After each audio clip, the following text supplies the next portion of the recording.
Hello everybody, welcome back to the channel. Today we are going to do the first part of a different sort of series. I had mentioned on the last lengthy video that I was going to make a deck or decks from the Teenage Mutant Ninja Turtle, Turtle Power, pre-constructed Commander deck. And so we actually made a few. One I made, and the second one was also made as a companion one. And the third is using different themes and whatnot. So this is the first. Tell you what, let me know, leave a comment once you finish this, what you think, offer any suggestions, any feedback, that sort of thing. But this is the first of two. The second one is going to be another deck using the same commanders. Let me know what you think between the two of those, and offer any, constructive comments and whatnot. So without any further ado, although there's been a lot already, here we go. So this one uses the dual commanders of Michelangelo the Heart and Leonardo the Balance. They both have the partner character select ability. I've already explained these particular cards, so there's not really a whole lot more to go into them. They're themed on +1/+1 counters. Leonardo does the additional abilities, and Michelangelo's is triggered by raid. So, going from there, I'll go through a couple of different things. And I guess we'll just go forward from there. So, starting, we've got Roadkill Rodney. Obviously, creature triggers off of Leonardo with the squad ability because that will create a token. When it deals combat damage to a player, you create a mutagen, so it also works with that. And since it has to deal combat damage, it'll also trigger off Michelangelo. So, and it has Death Touch. So, nice bonus for if you need to use it defensively, you can. Return of the Wild Speaker. It makes sense because if you use it for card draw, these obviously help grow things to substantial heights. And it also works as sort of a defensive, offensive, single-use buff. I'm going to leave the lands out of this one for now. Shell Shock.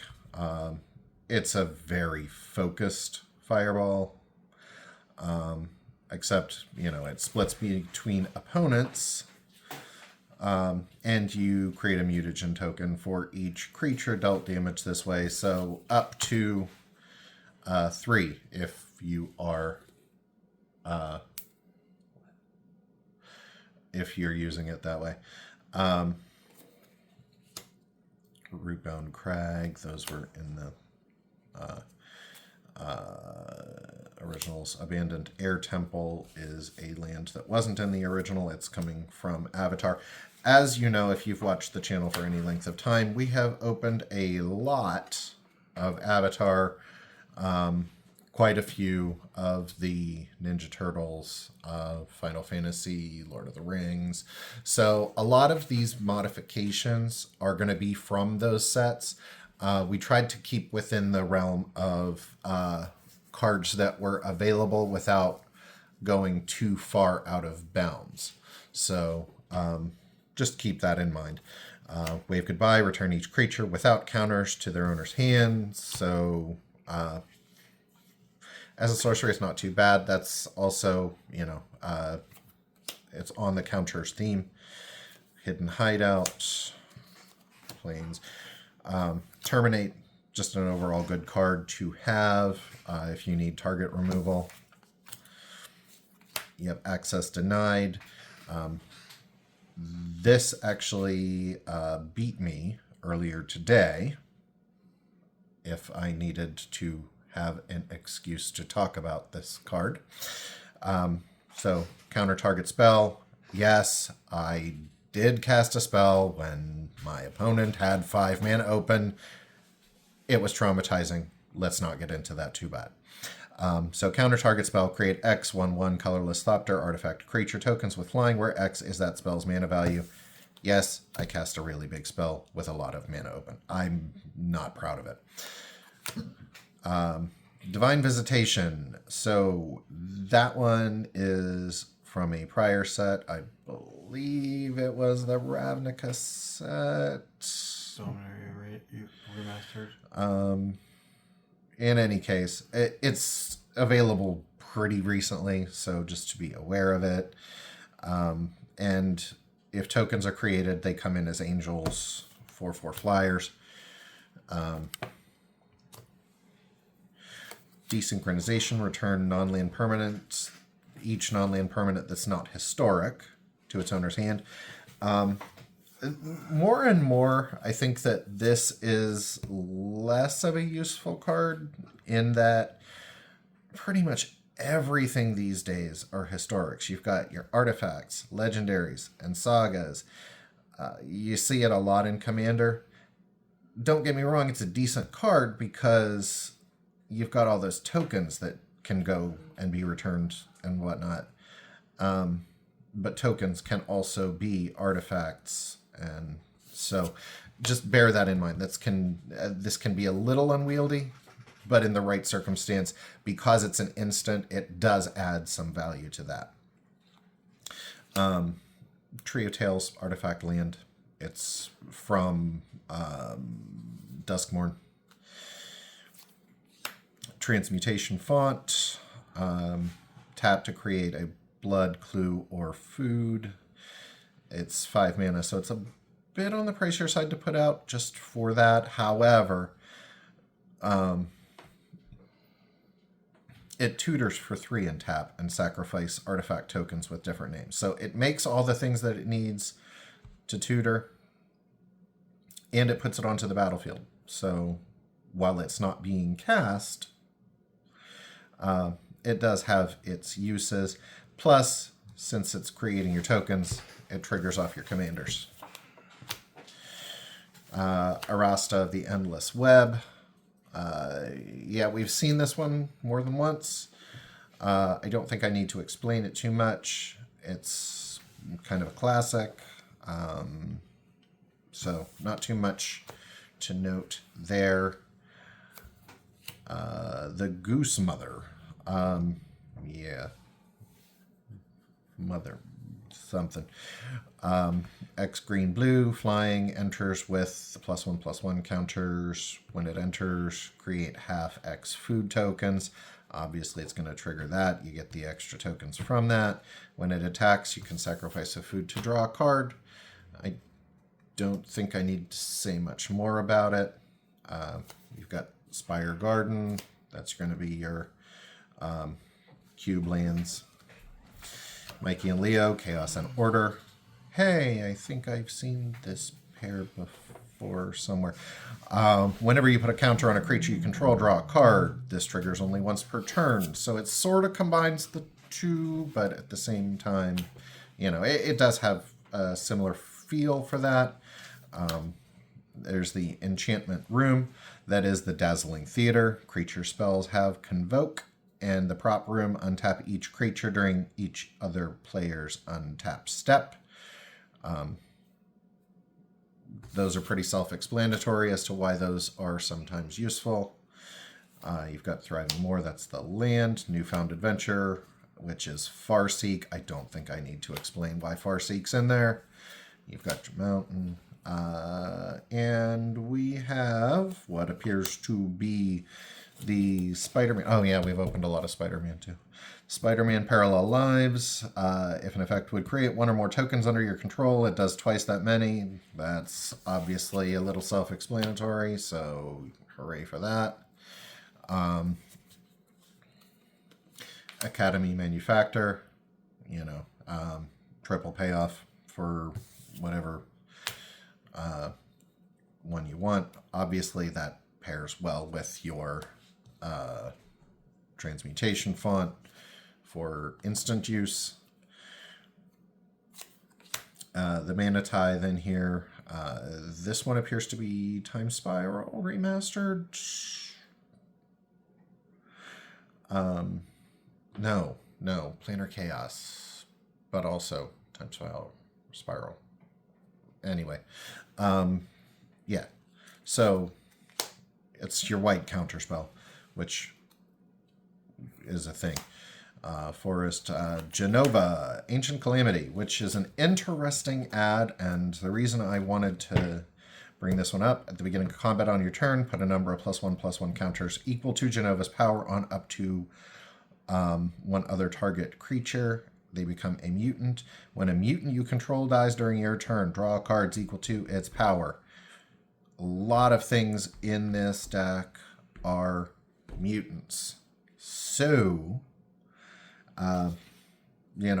definitely there is a lot to consider with using Genova in this deck. It seems like Genova was, I don't want to say made with this set in mind, but certainly it synergizes very well with this set, because there's a lot of mutants in the set that already benefit from it, even without Genova throwing counters on them. You've got Aerith Gainsborough, lifelink. Whenever you gain life, she gets a counter. When she dies, you get counters onto legendary creatures. It is definitely a counter multiplier in that regard. There are, of course, additional purposes to this, but that'll come up later. You got your Arcane Signet. It's a staple there. James, Wandering Dad. That one comes from Fallout. You've got your Investigate under Follow Him, and his ability. Tap to add 2 colorless. Spend only to activate abilities. There are a lot of abilities that can be used in this deck. I don't think we've come across any that specifically use colorless quite yet. There may have been 1 or 2, but I would have to do more looking into that than before. Just as a matter of note, you've got this Cabbage Merchant. Obviously, he's got a kind of an obsession. But whenever an opponent casts a non-creature spell, you create a food. Whenever a creature deals combat damage to you, sacrifice a food.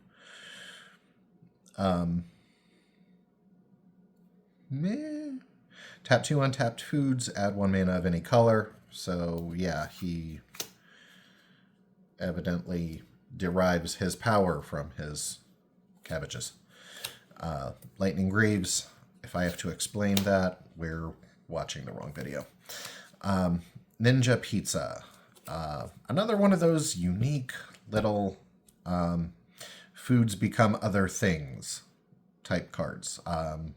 Foods have tap and sacrifice to add 1 mana of any color. So it's the next logical step from tapping 2 to create a color.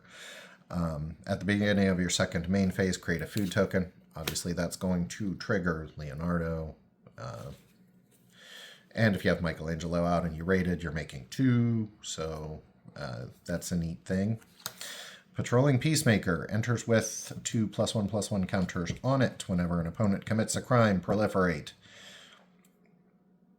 Interestingly enough, I must have had a brain vacation when I was playing earlier.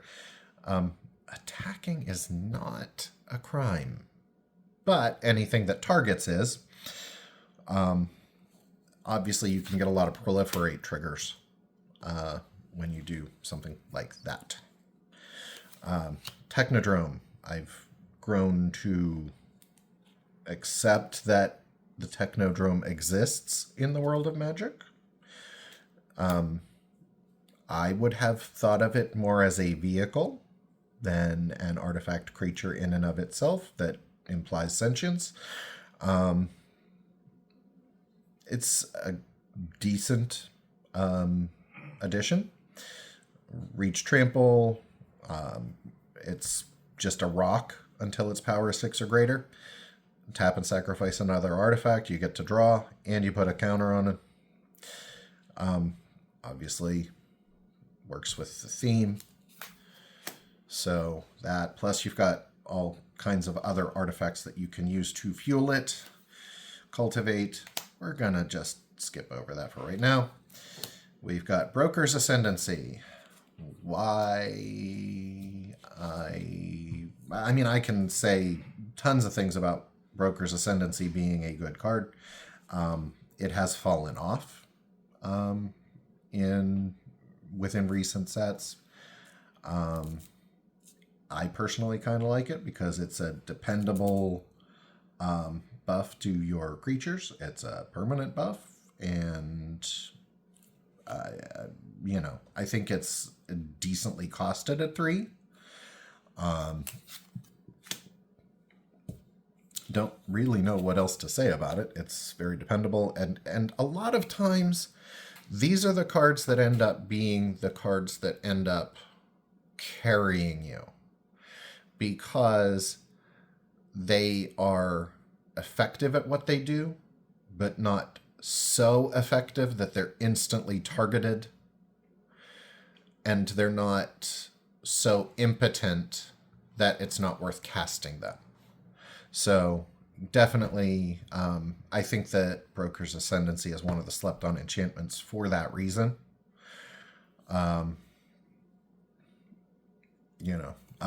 Just my opinion on that. You've got your Duskshell Crawler.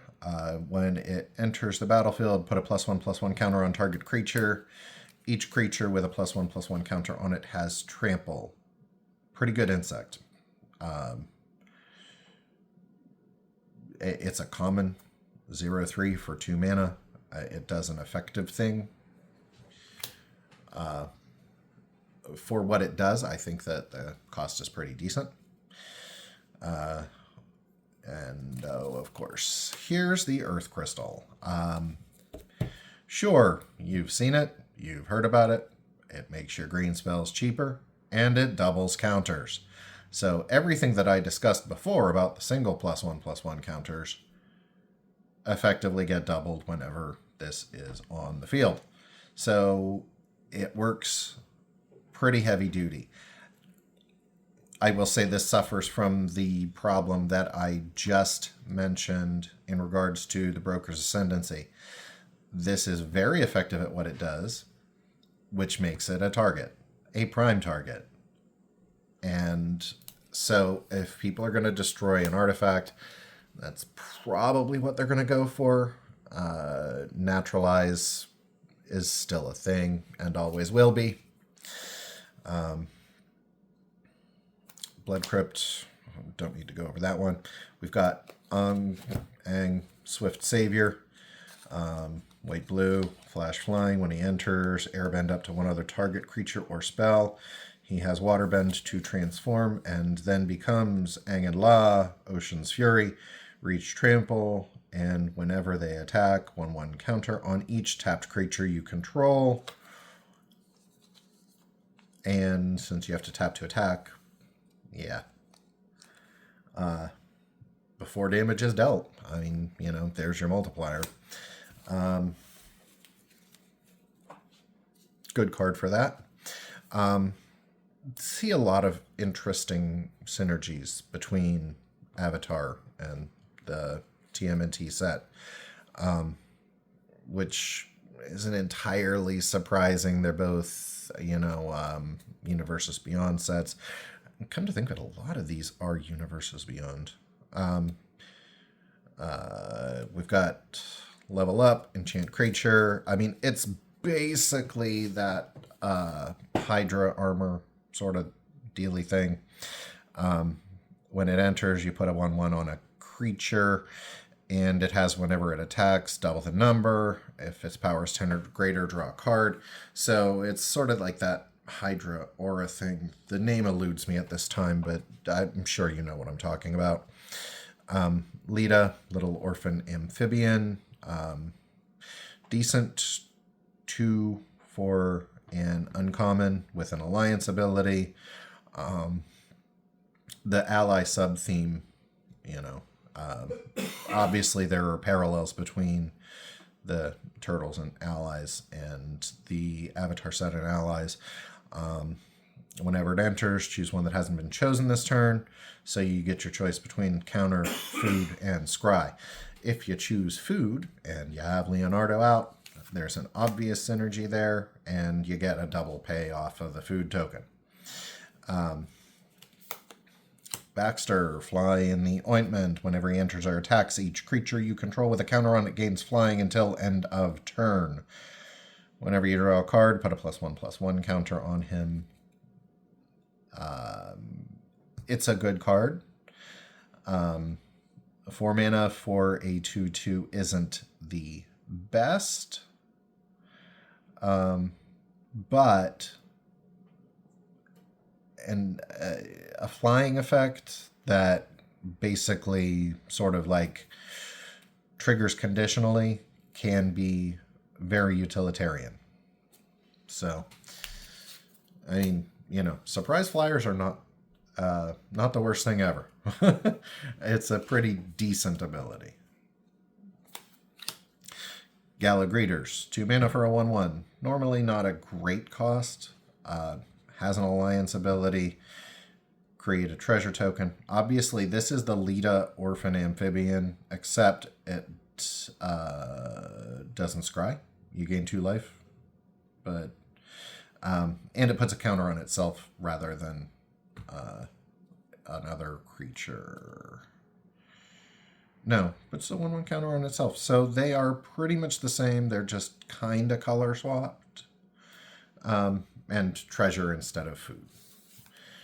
So, interesting parallels there. Soul Ring, I'm not going over this again. Forest. This is an interesting one, which I didn't think I would see, but it definitely can be in this deck. Anyway, Cleopatra, exiled pharaoh. Allies at the beginning of your end step, put a +1/+1 counter on each of up to 2 other target legendary creatures. Betrayal, whenever a legendary creature with counters on it dies, draw a card for each counter on it. You lose 2 life. For the price of 2 life, hey, it can be a really big payoff. 4 mana for a 2/4 isn't bad. Plus, odds are before she ends up being targeted with anything, you're going to get at least some payoff from it. Plus, nothing really has to happen in order for that to work other than the betrayal effect. The allies effect is just a nice thing. And as long as she survives her first turn, hey, end step, you at least get that. Big score. Obvious card draw engine. Mona Lisa, Science Geek. Mana Dork for 3. Uncommon with Reach. 1/3. And something you want to put counters on. That continues to increase on payoff as it scales. Decently designed card. I think I said that the last time, and I still agree with it. Survivability on your mana fonts is a good thing to have. And 2 seems to be even kind of on the low end these days. So I think 3 is pretty decent. We've got Beholder's Telekinetic Ray. Fling. It is a reskin of Fling. You should know what fling is. You should know why fling is good, especially when you have things that grow in size the longer they stick around. And it is hard to manage a growing board of creatures when you don't have a board wipe available right when you need it. You have Dark Leo and Shredder, 2 mana for a 1/3. That in itself is pretty decent. Attacking ninjas you control have Death Touch. Also decent. Why that's on a 2 mana creature that can just come on the battlefield, I do not know. Whenever they deal combat damage to a player, create a 1/1 black ninja creature token. Then if you control 5 or more ninjas, that player loses half their life rounded up on a 2 mana card. That just does not seem very nice to other people. Anyway, having life, it's good. April O'Neil, live on the scene. Whenever a mutant ninja or turtle you control enters, investigate. Obviously, there is a theme with that. I don't have a lot to say about April. At least that April. Hollowed Fountain, that's a land. Sodden Verger, that would also be a land. They have the tag for Forest Island, Plains Island, so they're good targets for things like Farseek, where you do not have to do a basic land, you just have to do the named land types. Irma, part-time mutant. It was in the precon, so not surprised to see it in here. Also gets 1/1 counters and can copy the abilities of your commanders. If they're out, having a double payoff for a single thing is... I don't think I have to explain why that's good. Cinderglade, another land. Verdant Fen, another land. Those also have the land types. Swamp Forest, Commander Sphere. Don't think I need to explain that. Path of Ancestry, enters tapped, 1 mana land anyway. Hinterland Harbor, need to have forest or island, so you know the dual type lands, good for that. You have Exotic Orchard, Turtle Lair. We have a Genghis Frog. I just want to make sure this isn't doubled up. Frog Mutant Rogue. Whenever it or another mutant you control enters, create a mutagen token. Pretty good effect, and basically he triggers his stuff, so there you go. You've got Mutagen Man, the Living Ooze. Things you want to take care of immediately if you can, because they're good at what they do. You can cast him for 2 and an X. If you choose 0 for X. Why? But anyway, you can just put him out if you want. Activated abilities of artifact tokens you control cost 1 less to activate. This is universal, so it also reduces your food costs. Not just your mutagen costs, your clue costs, your junk costs, any of them. So, I do see the utility in this card. It is very good, it's very decent, and yeah, it's a good addition. Slash Reptile Rampager. Alliance, whenever another creature you control enters, he deals 2 damage to each opponent. Whenever Slash attacks, create a 2/2 red mutant creature token. I think the parallels are obvious. He's a mutant berserker turtle, not a ninja, but yeah. 5 mana cost. I think that's on the upper end, but for a 7/5, it's not bad. With an alliance ability, really isn't bad. and he also makes other tokens. So, decent.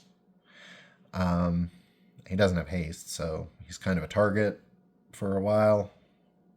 But, it's pretty good. Rain-Slicked Cops. That one can go with the lands. We've got the Inspiring Advantage, which is a land. Dragon Skull Summit. Thriving Isle. Next up, we've got Generous Gift.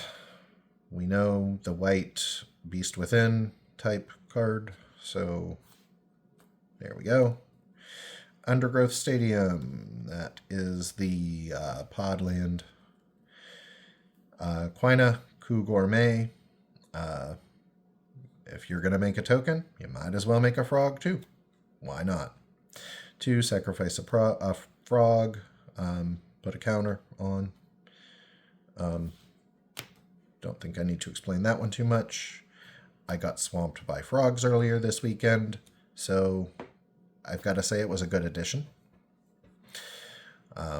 With the amount of mutagen tokens that this deck makes, why not also add a bunch of frogs? Because we love to frustrate me with swarms. Ray Fillet, Wave Warrior, Flying, Evolve. I don't think I need to explain Evolve too much, but just remember, if any of the numbers on any of your other creatures, when they enter, are higher than Ray Fillet, he gets a +1/+1 counter. Typically, by the time you're really worried about it, he's big enough that it's not going to matter. Whenever a creature you control with a counter on it deals damage to a player, draw a card. So he becomes a very good draw outlet for you later. Shadowbringers. That is a reskin of Dovin's Veto. Spell can't be countered. Counter target spell. I don't think that requires a whole lot of explanation as to why that exists. We've got Heroes in a Half Shell. Vigilance Menace, Trample Haste. I've discussed this before. And when they deal combat damage, Mutant Ninja, Turtles, counter on each. So, hooray. All right, we've got Donatello the Brains. He was part of the original precon. If one or more tokens would be created, that plus mutagen. So there's that. Got a Plains. Raphael the Muscle. Double all damage creatures you control with counters on them would deal. I don't think I need to explain why that is decent. When he enters, you create a mutagen token. So, decent add there. And then we have Brutaclad. This was a surprise to me when I saw that in this deck. Creature tokens you control have haste. At the beginning of combat on your turn, create a 2/1 blue Mire artifact token. Then choose a token you control. If you do, each other token you control becomes a copy of that token. That can get nuts pretty quick. I do not like it on the receiving end. It really made me want to overload like a gleeful demolition. Just saying.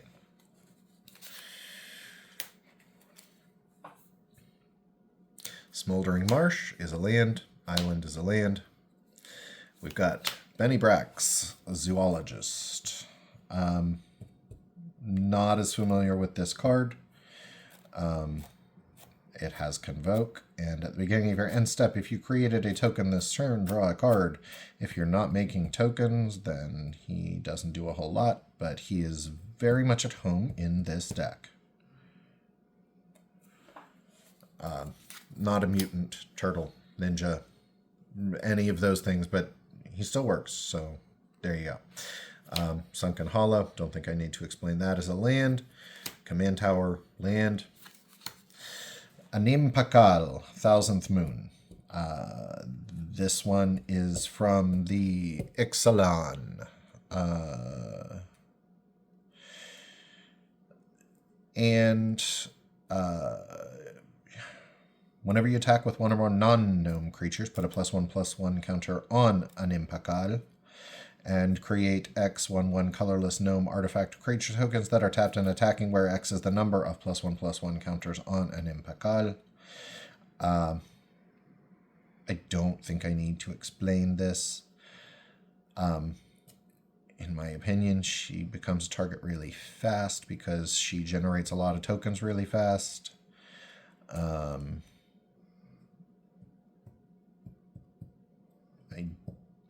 guess that's all I'm going to say about it. I try not to let her live long because, you know, she makes bees, essentially. So, yeah. Overgrown Tomb, that's a land.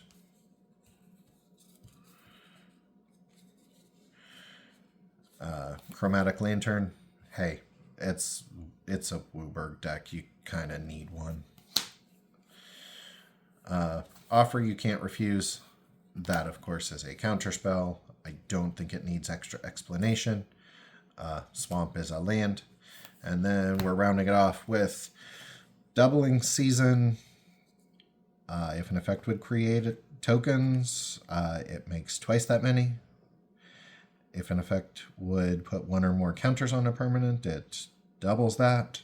I don't really need to explain the way that Doubling Season works, so we're just going to move on to the last card, which is the Ozolith. I had mentioned before about Aerith and putting counters on legendary creatures. But if you have the Ozolith out, obviously her counters go to the Ozolith and then can be put on another creature at the beginning of combat. It's an effect. It's good at what it does.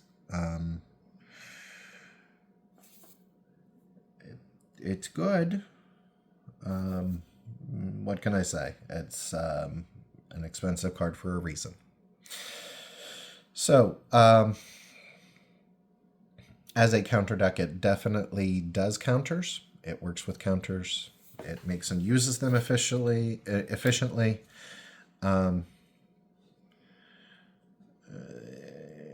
If I had suggestions, I don't see a lot of ways to deal with opposing players. It kind of depends more on your ability to generate and maintain an offense.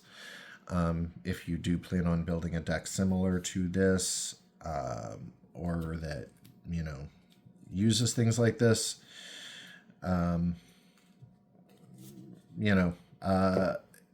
if it's something you want to take advantage of, if you want to build it, do keep that in mind. Maybe make some tweaks, but, you know, play around with it. Have fun with it.